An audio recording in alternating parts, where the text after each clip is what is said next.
उपनिषद हिंदू धर्म के महत्वपूर्ण श्रुति धर्म ग्रंथ है। ये वैदिक वाङ्मयों के अभिन्न भाग हैं। ये संस्कृत में लिखे गए हैं। इसकी संख्या लगभग 200 है, किंतु मुख्य उपनिषद 13 है। हर एक उपनिषद किसी न किसी वेद से जुड़े हुआ है। इसमें परमेश्वर, परमात्मा, ब्रह्म और आत्मा के स्वभाव और संबंध का बहुत ही दार्शनिक और ज्ञानपूर्वक वर्णन दिया गया है। उपनिषदों के कर्मकांड को अवर कहकर ज्ञान को इसलिए महत्व दिया गया है कि ज्ञान स्थूल से सूक्ष्म की ओर ले जाता है। ब्रह्म, जीव और जगत का ज्ञान पाना उपनिषद का मूल शिक्षा है। भारत की समग्र दार्शनिक चिंतन धारा का मूल स्रोत उपनिषद साहित्य ही है। इसमें दर्शन की जो विभिन्न धाराएं निकली हैं, उसमें वेदांत दर्शन की अद्वैत संप्रदाय प्रमुख है। उपनिषदों की तत्वज्ञान और कर्तव्यशास्त्र का प्रभाव भारतीय दर्शन के अतिरिक्त धर्म और संस्कृति पर भी परिलक्षित होता है। उपनिषद का महत्व उनकी रोचक प्रतिपादन शैली के कारण भी है। कई सुंदर आख्यान और रूपक उपनिषदों में मिलते हैं। उपनिषद भारतीय आध्यात्मिक चिंतन के मूल आधार है। भारतीय आध्यात्मिक दर्शन के स्रोत हैं। ये ब्रह्म विद्या है। जिज्ञासुओं के ऋषियों द्वारा खोज हुए उत्तर है। ये चिंतनशील ऋषियों की ज्ञान चर्चाओं का सार है। ये कवि हृदय ऋषियों के काव्यमय आध्यात्मिक रचनाएं हैं। अज्ञात की खोज के प्रयास हैं। वर्णनातीत परम शक्ति को शब्द में प्रस्तुत करने की कोशिशें हैं। ये उस निराकार, निर्विकार, असीम, अपार को अंतर्दृष्टि से समझने और परिभाषित करने की अद्यम आकांक्षा के लेखबद्ध विवरण है।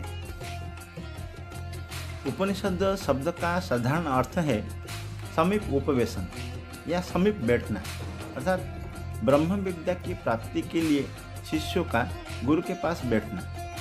यह शब्द उप और नि उपसर्ग तथा सद धातु से निष्पन्न हुआ है। सद धातु के 3 अर्थ हैं: विवरण व नाश होना, गति पाना या जानना तथा अवसादन शिथिल होना। उपनिषद में ऋषि और शिष्य के बीच बहुत सुंदर और गूढ़ संवाद है, जो पाठक को वेद के मर्म तक पहुंचाता है। उपनिषदों में मुख्य रूप से आत्मविद्या का प्रतिपादन है, जिसके अंतर्गत ब्रह्म और आत्मा के स्वरूप, उसकी प्राप्ति के साधन और आवश्यकता की समीक्षा की गई है।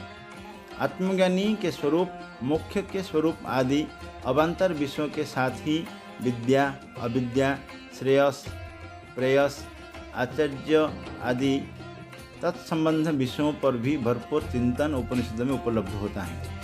वैदिक ग्रंथों में जो दार्शनिक और आध्यात्मिक चिंतन जत्र तत्र दिखाई देता है, वही परिपक्व रूप में उपनिषद में निविद हुआ है।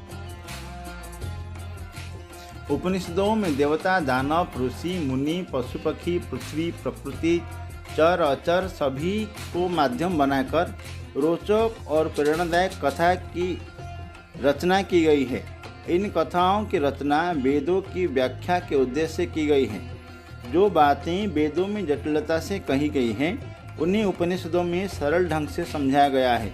ब्रह्मा, विष्णु, महेश, अग्नि, सूर्य, इंद्र आदि देवताओं से लेकर नदी, समुद्र, पर्वत, वृक्ष तक उपनिषदों की कथा पात्र है। उपनिषद गुरु शिष्य परंपरा के आदर्श उदाहरण है। प्रश्नोत्तर के माध्यम से सृष्टि के गूढ़ रहस्य को उद्घाटन उपनिषदों से सहज ढंग से किया गया है। विभिन्न दृष्टांतों, उदाहरण, रूपकों, संकेतों और युक्तियों के द्वारा आत्मा, परमात्मा, ब्रह्म आदि के स्पष्टीकरण इतनी सफलता से उपनिषद ही कर सके हैं। वैदिक साहित्यों के अनंतर वेद की 3 प्रकार के ग्रंथ हैं: ब्राह्मण, आरण्यक और उपनिषद। इन ग्रंथों का सीधा संबंध अपने वेदों से होता है, जैसे ऋग्वेद के ब्राह्मण, ऋग्वेद के आरण्यक और ऋग्वेद के उपनिषदों के साथ ऋग्वेद का संहिता ग्रंथ मिलाकर भारतीय परंपराओं के अनुसार ऋग्वेद कहलाता है। उपनिषद की प्रकार।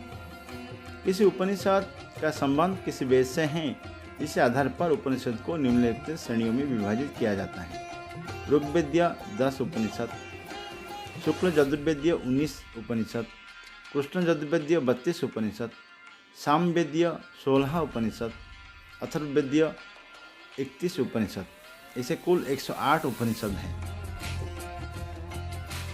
विषय की गंभीरता तथा विवेचना का विशेषता के कारण 13 उपनिषद विशेष मान्य तथा प्राचीन माने जाते हैं। जगतगुरु आदि शंकराचार्य ने 10 पर अपने भाष्य दिया है।